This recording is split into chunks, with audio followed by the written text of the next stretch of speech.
Labą dieną, gerbėmieji. Šiandien noriu vėl pasidalinti tokia įdomi tema, dėl daugelį, manau, turėtų būti iš tikrųjų svarbi tema krikščionybė, jeigu tema tai apie girdėjimą Dievo. Manau, kad daugas esat girdėję, kad Dievas kalba, daug kas sako, girdėjau Dievas man pasakė. Ir daugelis žmonių kažkaip tai nesusigaudo, kaip girdėjo, kaip jam pasakė ir jam keista. Man daug kas sako, kaip tu gali girdėti Dievą. Žinot, pasaulyje yra tokie, prietarai tokie, tai posakis toksai sako, jeigu tu kalbi Dievui, tai kaip ir viskas gerai yra, bet jeigu tau Dievas kalba, tai yra šizofrenija. Žinokit, aš manau, kad yra atvirkščiai iš tikrųjų, jeigu tu tik tais kalbi Dievui ir tu negirdi Dievo, o tada jau yra kažkas negerai iš tikrųjų, nes jeigu tu esi krikščionis ir tu negirdi Dievo, tai jau dėk savo klaustuką, kodėl aš negirdžiu ir klausk, kaip man jį girdėti, ką aš turiu daryti, kad aš išgirščiau Dievą, nes tai krikščionybės esmė iš tikrųjų, nes Dievas tai nėra, žinot, kažkaip tai, kaip aš mažas buvau, ar buvau, kaip mokė seniau, žinot, bažnyčiose, ten daug visokių matėm piešinukų knygose ir ten, kur Dievas kažkur ten debesėlio plaukioja, su arfa groja ir jis ten kažkur yra. Bet ne, matot, Dievas yra čia ir dabar žemė, jo vienas iš vardų yra aš esu būtent, aš esu čia ir dabar, esu šitą akimirką, aš visada noriu kalbėti, aš visada noriu, kad jūs mane girdėtumėte, nes Dievo iš tikslų vienas yra, Dievo žmogus yra netgi sukurtas tam, kad bendrautų su Dievu. Jisai sukūrė žmogų, kad turėtų bendrystę, kad turėtų su kuo bendrauti, dalintis ir tos iš tų tikslų toksai, kaip sakant, kur atėjo šėtonas ir pavogė tą tikrąjį Dievo tikslo žmonių pažinime. Ir žmonės daugumą eina, kaip sakant, tokių paviršutiniškų tikėjimų, kur galvoja, kad viskas gerai, kad nueina į bažnyčią vieną, kitą sykį tenais ir jisai užsideda pliusuką, ten sukalba kažkokius tai poterėlius, kur išmoko kažkada tai ir deda tai pliusus ir galvoja, kad čia viskas gerai, jisai jau išgelbėtas, jisai jam žinai gyvenimą ir va čia yra didelė klaida iš tikrųjų. Dievas nenori tų mūsų visokių mantrų, daug žodžiavimų, ne. Ir jisai nori asmeninio santykio, nes Dievas yra asmuo ir daugumai tai yra iš tikrųjų labai sunku suvokti asmuo tai reiškia, žmonės, mes vienas kitą matom, mes turim kažkaip tai tiesioginį fizinį santykį ir mums lengva susigaudyti, stoja priešais mane kažkuris tai iš brolių, ir aš su juo kalbuosi, nes aš matau su juo kalbu, tai aš matau, tai yra tas dalykas, kad Dievas jisai buvo atėjęs kaip fizinis asmuo, bet jisai pasitraukė ir jisai atėjo dvasiniu būdu, atėjo ir šiandien gyvena kiekviename iš mūsų, tarp mūsų visame kame yra Dievas. Ir jis taip pat nori bendrauti, kaip ir seniau kalbėdavo, taip nori ir šiandien kalbėti. Ir yra tie pagrindiniai kliuviniai, sakyčiau, dėl ko žmonės negirdi Dievo, nesupranta, jie paprasčiausiai, aš manau, kad yra pagrindinė priežastis, tai kad yra ta religinis mokymas. Mokymas tai yra nemokymas iš tikrųjų. Žmonės įvedami į religiją ir jie nėra išmokomi, jiem nėra kalbamos tos tiesos, jie nepažįsta, kad jie nesuvokia, kad gali kalbėti su Dievu, kad Dievas nori bendrauti. Jie, kaip sakiau, kalba mantras, tuščius barškalus, barška tuščiai, o iš to jokios naudos nėra. Ir va čia viena iš tų priežasčių yra, sakyčiau. Antras dalykas tai yra kliuvinys, jeigu žmogus jau, sakykime, žino, kad yra gyvas Dievas, kad su juo galima kalbėtis, kad jis nori kalbėtis, kad Dievas nori tau kalbėti asmeniškai, tu jau žinai, atėjus galbūt metų jau pasikeitą pažinimą, sakykime, kad tu jau žinai, kad tau Dievas turi kalbėti, bet tu jo toliau negirdi. Manau, yra dar vienas tas kliuvinys, kada žmogus užkietina širdį ir jisai neleidžia Dievui ateiti, Dievas negali jam kalbėti, arba jisai net nesupranta, kada Dievas, gal netgi sakyčiau, yra, netgi kai netikinti žmonės yra dar, sakyčiau, kiekvienas žmogus, manau, kad jisai Dievą girdi. Dievas jam kalba, tiksliau gal sakykime, Dievas kalba kiekvienam, bet žmogus nenori girdėti jo, arba jis nesupranta, kad jam kalba Dievas. Tai tas, sakykime, Dievas kalba žmonėm visų pirma per sąžinę. Kiekvienas žmogus, sakykime, jeigu jisai gyvena gyvenimą ir jisai kažką tai daro tai, kas yra negera Dievo akise, Dievas visą laiką jam kalba per sąžinę. Ir mes žinom puikiai, kad mums nereikalingas kažkoks įstatymas, kad tenais nežudyk, nevok, tie 10 Dievo įsakymų, sakykime, mums jie yra užrašyti, bet mums gyvenime iš tikrųjų jų nelabai reikia, nes mes, kai mes darom kažką, tai sakykime, kas nors blogą, ar vogtume, ar tai muštume, ar tai dar kažkokį tai blogą dalyką darytume prieš savo artimą, prieš žmogų, kuris šalia tavęs, tu jį skaudintum, tau nereikia įstatymo ir kažkokio mokymo, tu paprasčiausiai jau tai žinai, kad tai yra negerai, tu savo viduje žinai, kad tai yra negerai. Aišku, žinoma, yra tas dalykas, kad žmogus dažniausiai jam yra nepatogu priimti tiesą, kurią jis girdi savo širdyje. Tai sąžinės balsas. Aš kaip sakau, Dievo balsas, Dievo kalbėjimo būdas, tai žmogui, kaip sakant, yra kaip langas, per kurį kalba Dievas visą laiką, visuomet, kiekvienam žmogui, aišku, iki tam tikro laiko, aš manau, gal netgi vėlgi, kai žmogus užkietina širdį, jisai ignoruoja tą sąžinės balsą, jis toliau daro tai, kas jam širdį yra negera, jisai daro, jam blogai, bet jis vis tiek daro, nes yra dėl kažkokių tai ten, sakykime, tam tikrų motyvacijų, kad norėtų daugiau turtų turėti, užturėti neteisingų kažkokių būdų, ar dar kažkokių tai dalykų, ar dėl garbės, kad būtų išaukštintas prieš kitų akyse, atrodytų kietesnis, geresnis, ir jis eina per sąžinę, kaip sako, žinot, yra vėl tas posakis, per žmonių galvas. Ir žinoma, jis tada užkietina savo širdį ir Dievas iš nuo jo visiškai pasitraukia ir tada yra žmogus atiduodamas į savo geismų poreikiams, tiem, sakykime, savo geismams ir žmogus tada nueina kraštutinumus, aišku, ir tada jisai gauna tai, ką gauna. Pasiekmė yra, ką pasėta ir nupjovė, nori, nenori, jeigu tu siesi blogą grūdą, tai ir išaugs ten blogi vaisiai. Ir paskui daugelis žmonių paskui ateina į pasaulį ir ligos, ir kalėjimai, ir priklausomybės, ir visi negeri dalykai. Visa tai pasiekmė nuodėmės yra. Nuodėmė tai yra neklausyti Dievo, tai negirdėti Dievo balso ir nenorėti jį ignoruoti ir visas tos pasiekmes. Bet aš ne apie tai iš tikrųjų nukrypau, nes pagrindė tai dėl ko mes negirdime Dievo, dėl to, kad mes nenorime galbūt, sakykime, girdėti, mes užkietinam širdį, nes Dievas jis nori kiekvieną sykį kalbėti, visada jis nori kalbėti žmonėm, bet dažniausiai yra taip, kad Dievas, kaip iš vienas iš pavyzdžių tokių, sakykime, ir nes netgi visi labai gerai vadinantys savi krikščionimis, sakykime, žino tą maldą, kurią išmokė Dievas, Tėve mūsų maldą, ne? Ir dauguma ją sukalba kaip mantrą, vėlgi, kad tik sukalbėti ir kaip, aš tikintis. Bet jeigu tu kalbi šitą maldą iš viso širdies, atvėrė širdį ir suvokdamas, ko tu prašai Dievo, ką tu jam sakai, kurios žodžius, šitą maldą tavo gyvenimą turi pakeisti. Bet tai turi būti ne mantros kalbėjimas, turi atverti širdį ir suvokti, ką tu sakai. Netgi, žinai, kai tu sakai, kad Tėve mūsų, atleisk mums mūsų kaltes, kaip ir mes atleidžiame savo kaltininkams. Ir jeigu aš tai kalbu sąmoningai, ar nesąmoningai, sakykime, ir aš kalbu ir sakau, kaip ir aš atleidžiu, tai reiškia, aš kitą vertus sakau, jeigu aš šiandien kažkam neatleidžiu, aš ant kažko pykstu, reiškia, aš šitą maldą kalbėdama sakau, Dieve, neatleisk man mano nuodėmių, nes aš turiu tam ir tam neatleidimo. Aš ant to ir supykęs, tas man skolingas, tas mane įskaudino, ir tas neteisingai elgiasi, ir aš pradedu teisti visą pasaulį, nesuvokdamas to, kad aš teisiu pats save.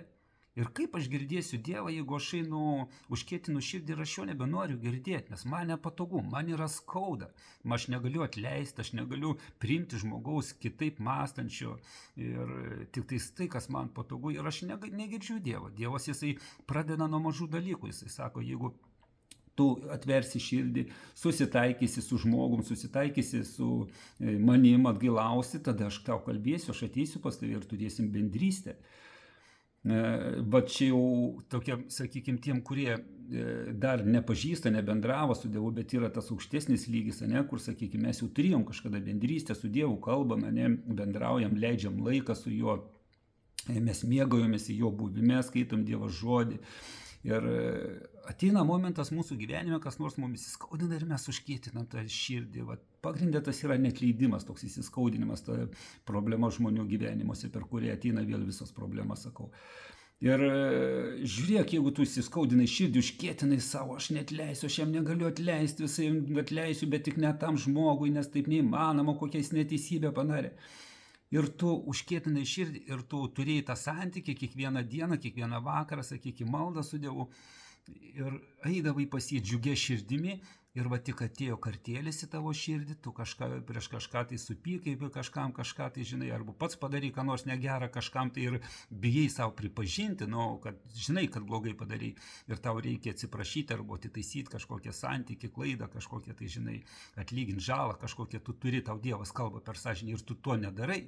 Tu automatiškai nebeini į santykį su juo, tu automatiškai nebekalbi su Dievu apie tai, o Dievas sako, kaip ir Adomas padarė nuodėmę ir jisai pasislėpė. Dėl ko? Dėl to, kad jam buvo gėda ir mes lygiai taip pat mes galvojam, kad Dievas mums nebeatleis ir arba mes patys, mums nepatogu yra, nepatogu, kitas iki mes norim atvaldyti patys be Dievo, gyventi savo gyvenimus ir mes nebeinam į maldą arba ateinam į maldą ir pradedam kalbėti vėlgi tas poterius, mantras, kurios nieko gero neduoda ir užkietinam širdį ir mes negirdim Dievą. O Dievas sako, man nereikia jūsų aukų, aukojimų, man reikia, sako, sudužusios širdies, atgailaujančios širdies, tyros širdies. Kalno pamokslas gerai labai prasideda 5 skyrius, jo Mato Evangelija, ne, sako, tyra širdžiai regės Dievą. Tai ką tai reiškia, tyra širdžiai regės? Aš sakau, neregės Dievą, tai kaip pažadas. Jeigu tu turi tyrą širdį Dievo akivaizdai ir vaikštai švarę sąžinę prieš jį ir prieš žmonės, reiškia, tyra širdis tu esi ir tu jau regi Dievą. Tu girdi Dievą. Neįmanoma, jeigu tu vaikštai tyra širdim, kad tu negirdėtum Dievą. Bet į tai tu turi įeiti visų pirma, pažinti tiesą, kai pažįsti tiesą, tu turi daryti kažkokius žingsnius ir į tai įeiti. Ir čia yra daugam kosmosas, žinau, kad tikrai daugam čia yra kosmosas ir dabar galbūt kažkas klauso ir galvoja, tam šizofrenija. Ačiū Dievui, kad man tokia šizofrenija ir kad jums tokia pat būtų, jeigu taip kažkas galvojat, nes tai yra tiesa. Tiesa, kurios tu nepažįsti dar paprasčiausiai šiandien.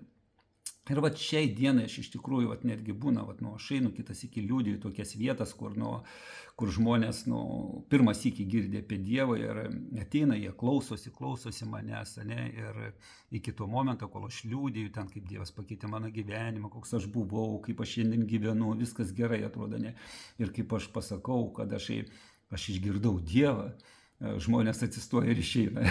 Nebesiklauso. Galvoju, iki tos vietos dar buvo galima klausytis, bet jeigu jau Dievas jam kalba, viskas. Dėja tokia tiesa ir daugelis negali šito priimti, kad Dievas kalba, bet jeigu Dievas tau nekalba, kaip sakau, tai yra didelė problema, tada tu paprasčiausiai neturi jo pažadų, neturi amžinybės, tu esi neišgelbėtas, tavo krikščionybė nieko nereiškia, žinai tada.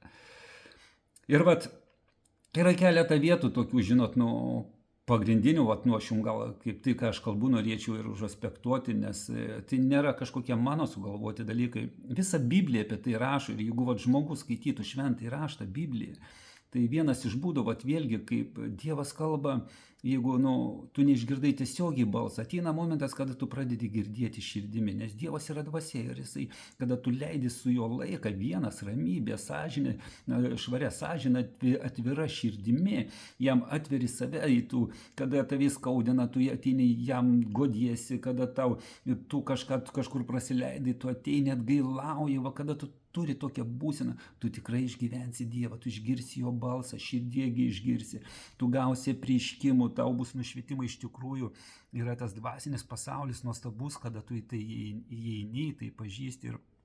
Bet yra dar tas būdas, kada žmogus, Dievas, kaip aš sakiau, kalba per sąžinę, paskui per pažinimą. Dievas, matai, jisai atėjo į šitą žemę ir jisai neatėjo vien iškart šventąją dvasią, bet jis atėjo kūnu, per kraują ir kūną pradžiai atėjo ir išmokė mokinius. Mes visi žinom, ne, kas skaitom šventą raštą, tikrai visi žinom, ne, kad jisai vaikščia su mokiniais ir jo vienas iš tikslų buvo mokyti, mokinius mokyti. Jis juos mokiniais vadino, jis juos mokė, jis jiems kalbėjo, kas jų laukia, kaip jie turi gyventi. Visus tuos principus dvasinius jos mokė ir kalbėjo jiems. Ir žmogus turi išmokti, sužinoti. Ir tas yra nuostabus dalykas. Jisai tiem mokiniam, tai ką darė su mokiniais, jis nori šiandien su mumis tai padaryti per šventąjį raštą, per Evangeliją, per Naująjį testamentą. Visa yra užrašyta ir tie žodžiai buvo perduoti, būtent Evangelija parašyta tam, kad mes šiandien nevaikščiotume tamsoje, bet pažintume tiesą, kuri mumis įves į pilnatvę, į tą gyvenimą, apie kurį aš jums pasakoju. Ir Jono Evangelija, 4 skyrius nuo 22 eilutės paskaitysiu, ką Jonas apie tai kalba. Čia Jėzus kalbėjo, Jėzus savo mokiniams. Bet ateina valanda, jau dabar ji yra, kai tikrieji garbintojai garbins tėvą dvasioje ir tiesoje, nes tėvas tokių jo garbintojų ieško. Dievas yra dvasia, ir jį garbinantis turi garbinti dvasioje ir tiesoje.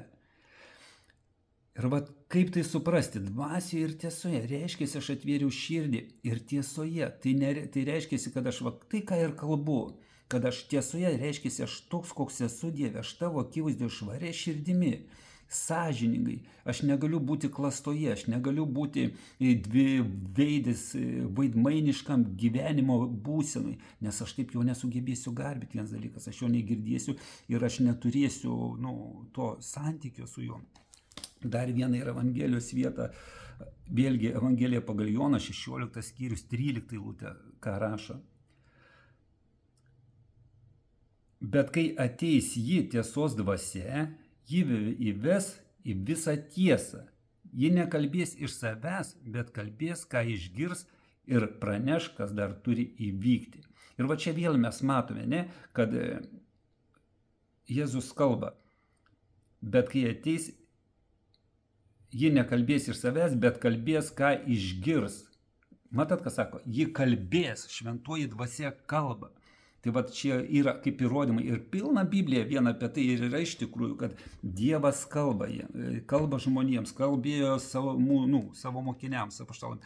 Lygiai taip patys kalba šiandien mums, lygiai jis nori taip pat kalbėti, bet mes turime būti tiesoje ir dvasioje. Nes jeigu mes įjungiam protą, įjungiam savo patirtį, savo pažinimus, mes negalime jo girdėti. Ir tik tais, kada aš nusiraminau, kad aš ateinu, atveriu savo širdį ir sakau, Dieve, kalbėk man reikia tavęs, aš noriu, kad tu ateitumė mano gyvenimą, aš noriu girdėti tave. Ir tau reikia vieno dalyko paprasčiausiai, pasikviesti į savo širdį ir išbandyti jį. Biblija sako, išbandykite mane, sako. Išbandyk Viešpatį, pasikviesk, sakyk, aš noriu tave išgirsti. Ir tu tikrai išgirsi jį. Išgirsi, tu pažinsi jį.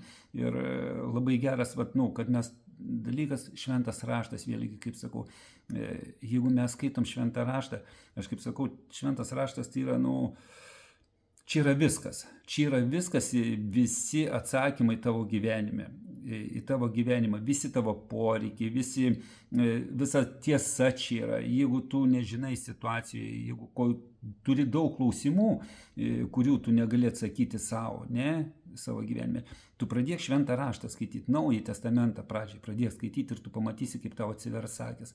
Tu pamatysi to, ko niekada nematei. Tu suprasi, kad tas Dievo žodis yra tau iš tikrųjų visas gyvenimo atsakymus. Jeigu tau dėl kažko nesiseka, ar turi kažkokių kliuvinių, tu pradėk klausti Dievo ir skaityk šventą raštą. Aišku, tu turi nepradėti skaityti šventą. Kaip aš pradėjau šventą raštą, iš pradžio aš atsimenu, įsigijau Seną ir Naują testamentą, pilną Bibliją ir sakau, dabar aš ją perskaitysiu. Ir aš ją perskaičiau kiekvieną raidelę, visus skyrius, kaip sakant, nieką nesupratau, bet perskaičiau tam, kad perskaityčiau. Ir man nieko tai nedavė. Bet atėjus metų, kai man paprotina, sako, tu pasimk Naują testamentą, sako, tu nesistenk visko sužinoti, sako, bet pradėk skaityti šventą raštą, ten, kur Jėzus užrašė savo žodžius, pradėk skaityti Evangeliją ir sako, paprašyk šventosios dvasios, kad jin tau apreikštų. Aš ką tik skaičiau, ateis šventoji dvasia ir ji kalbės jums. Tai, ką kalbėjo ką kalbėjo Jėzus, jin toliau kalba man. Ir tai vienas iš tų būdų, per kurį aš girdžiu Dievą. Žinoma, yra kur kas, yra daugiau ir plačiau galima gyventi. Dievas nori, kad jis visose situacijose, ne tik tais, kad prieš šventą raštą skaitydami mes girdėtume, bet jis nori visada kalbėti šventoji dvasia. Dievas, asmuo, jinai nori, kad aš šiandien gyvenčiau su juo ir mane vesti per visas gyvenimo situacijas. Dievas nori, kad aš, jeigu aš noriu jų girdėti, iš tikrųjų, aš turiu visose gyvenimo situacijose su juo tartis ir daryti ne tai, ką aš noriu, bet tai, ką nori Dievas. Tokiu būdu aš įeinu į palaimintą gyvenimą ir tokiu būdu aš tampu jo mokinys, kad aš klausau jo valios ir kad aš ją vykdau. Nes yra daug klausytojų, bet nevykdytojų, nes, kaip sakau, daugelis negali tai įeiti, negali, nes reikės pripažinti tiesą, kuri padarys tave laisvą, o tiesa, žinai, girdėti ne visada yra malonu. Ir aš kažkada irgi, kaip sakiau, pradžioj, man Bibliją skaityti, aš ne visą laiką viską skaitydavau, bet skaitydavau tik tas vietas, kurios man patikdavo, kurios manęs, neskaudindavo, kaip sakant, žinai, kitas yra tokias vietas, kurios tave verčia pasikeisti. Nes tu žinai, kad tau kalba Dievas ir tu turi pasikeisti. Ir tu paprasčiausiai ignoruoji tas vietas, nes tau yra nepatogu. Ir Dievas atsitraukęs į tas vietas ir nekalba, bet paprasčiausiai aš neįeinu į tą palaiminimą ir negaliu girdėti, negaliu visko pažinti. Ir yra tas darbas pagrindinis, kurį aš turiu su savimi daryti, visuomet stebėti save. Ir vėlgi Dievo žodis nėra tam, ar pamokslų klausytis, ar Dievo žodį skaityti, ne. Tai yra ne tam, kad aš galėčiau paskui auklėt žmonės ir visus mokyti, tu turi tą padaryti, tu va čia tau parašyta, tu taip nesielgi. Ne, tas žmogus, jisai negali suprasti to, ką tu jam sakai, nes tu skaitai šventą raštą, Dievo žodis kalba tau, o ne jam. Ir Dievas nori, kad tu tą žodį pažintum. Ir tik paskui, jeigu Dievas duos išminties, tu galėsi perduoti tą žinią.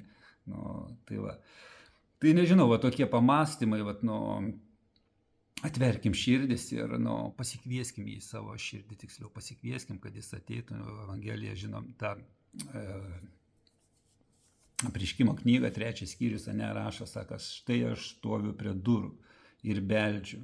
Ir sako, kas atidarys, aš užeisiu šiandien pas jį ir vakarieniausiu. Tai prie durų, tai reiškia, tai stoviu aš prie tavo širdies durų ir beldžiu.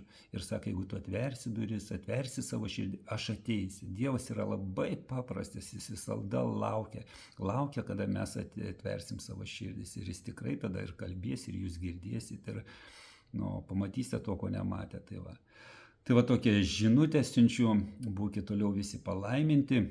Kviečiu visus pas Dievą, į Dievo bendruomenę susiraskit, kas neturit iš tikrųjų, kad galėtumėte augti, kad galėtumėte pažinti, kad jums atsakytų į klausimus, nes Bibliją skaityti vienam yra iš tikrųjų ir sudėtinga, ir jėgų neužtenka, o bažnyčia Dievas sukūrė ne šiaip savo pastatą, bet Dievas nori, kad būtų šventųjų bendravimas. Šventas tai nėra tas, kuris irgi kaip ir Dievas nupieštas ant debesėlio su arfa, bet šventieji tai yra išrinktieji, atskirtieji žmonės, tie, kurie leidžia laiką su Dievu, tie, kurie yra jo išrinkti, tie, kurie paklūsta jam, tie, kurie eina paskui jį, atskirti Dievo, atskirtas. Tai ne po to, po mirties atskirtas, bet šiandien. Šiandien šventieji yra svarbus. Ir Dievas dėl to sukūrė bažnyčią, šventųjų susirinkimai, kur žmonės renkasi, kur gali pažinti, kur turėti gali bendrą maldą, užtarimo maldą. Ir Dievas nori veikti per kiekvieną iš mūsų ir kad žmonės būtų jo vedime dvasios. Gerai, būkit palaiminti, iki malonaus visiems.